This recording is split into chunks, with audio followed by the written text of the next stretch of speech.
All right, you know, Scott Brown is a fairly modest guy, but I will say this, and he doesn't brag about it, but when he has a backyard barbecue, very important people come, including each and every one who wants to be the president of the United States. So you're invited by the senator to just sort of chat. It's a good idea you show up, maybe bring a hoagie with you. The former Massachusetts senator with us right now. Jeb Bush did, right, Scott? And he wanted to try to reassure folks that he is still a viable candidate. Did he succeed? Yeah, Neil, first of all, thank you for having me on. And last night we did have Governor Bush, and over 300 people showed up with that very same. Yeah, well, and that was number 2 behind Carly. We had about over 450 when she came. But with Governor Bush, I'll tell you, he got off the bus and he was on fire. People who left that event were like, oh, whoa, okay. It took every question. And the format it's called the No BS Backyard Barbecue. We've talked about it on your show. People walk in. These are true undecided New Hampshire voters. And they walk in, they grab a beer and a hot dog. The candidate comes in, makes a 5-minute presentation, then bang, right into the questions. And he answered every question, in my opinion, and my wife's, which is way more important than me, thoroughly, honestly, well, she has taste. And she has taste. Very direct. But let me ask you, Senator, I mean, we were showing all the candidates you have had. I mean, but you mentioned Carly Fiorina, we said John Kasich, a host of others. They stop by, they come by, they're trying to pitch the fact that they would make a good president, but oftentimes it's the moment in which they arrive, right? So right now you have these 300 or so who are listening to Jeb Bush justify a candidacy that, to hear the mainstream media tell it, is imploding. How did he answer concerns that he's falling apart, or that the money's running dry, or that he's not serious? Right. Or we saw this bit with Jonathan Karl of ABC News being asked about whether he's going to quit the race before Iowa. He says no. Sure. How did he deal with all that?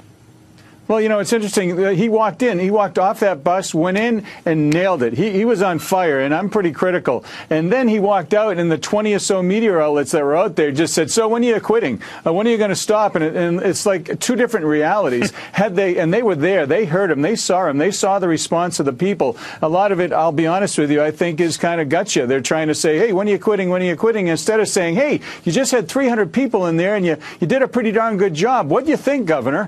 So it's the way they ask the questions. He did very well, and the fact he's spending all this time in New Hampshire, and Neil, you know, and so do your viewers, that in New Hampshire in particular, 4, 5, 6, 7 days out is when they really make those decisions. You know, you're right about that. That's one of the things that I know Chris Christie is pouncing on, that the trend is his friend, that his own town hall meetings are very, very packed, very, very crowded, and that doesn't show up in polls. Or does it? It's just not appreciated until closer to the event. What do you say? Well, the fact that they're going around and they're doing the town halls. Now, Chris has done a tremendous. We had about almost 200 at that event. Really? And first we had Kasich. Then the next, and people say, "Oh my God, I love the governor." And then the next day, Christie came in, and they're like, "Oh my goodness, I love Chris Christie." And then the next week, Carly came in and says, "Oh my goodness, I love Carly." Who had the biggest crowd? Who had the biggest crowd? So far it was Carly. We had over 450 for her. But was that right after the last debate, or the debate before, where she did well, or was it timing, or what? I'd have to check, but it was probably after the first debate. We have Ted Cruz coming and Marco Rubio coming at the end of this month, and then we'll probably wrap it up with Dr. Carson and probably Trump, and I'm working on logistics, hopefully with Rand. And then we'll wrap it up probably by mid-December. Who helps with the hot dogs? You know, it's funny. This is my wife's idea, first of all, and we have the UNH and St. Anselm's Republican clubs coming. They help. They do help me with the setup. I go to BJ's a couple of days before and grab 300 hot dogs and about 15 cases of beer. No Italian sausage, Senator. You're showing your waspy base here. Listen, I gotta pay the bills in here. You know, I mean, this is on me. So we're doing it for every candidate, and they seem the thing that's so remarkable about it is, number one, we're the only couple in the country where these presidential candidates are coming to their house, number one.